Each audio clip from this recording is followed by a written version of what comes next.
Yo, what's up mga bossing? Capsrock here. Maglilinis tayo ngayon ng cup at saka maghuhulma mga boss. Ito medyo deform yung kanyang brim tsaka yung kanyang dome. Ayan. So, gagawin natin dyan mga bossing ay hugasan natin yan sa tubig malinis and then ibababad natin yan mga boss hanggang sa matanggal yung mga dumi-dumi niyan. Ayan. Pagkatapos mababad, ibang-brush lang po natin yan ng soft bristled na brush.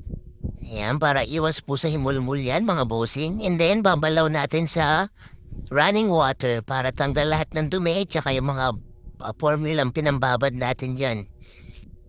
Ayan, so balaw lang. And then, papatuyuin. Tapos, ayan na po, tuyo na.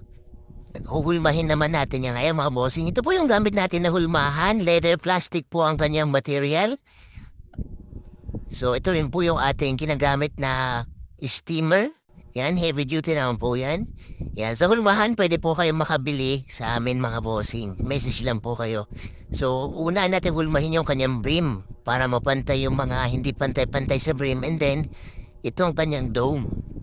Hulmahin natin yan na maigi. Tanggalin yung mga kusot-kusot.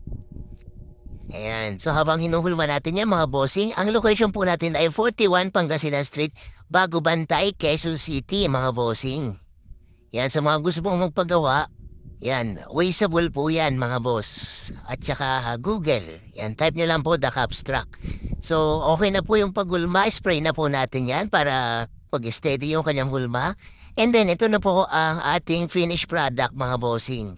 Yan, solid na ulit at malinis na. So, sa mga hindi pa po naka-follow sa aming page, please like and follow mga bossing.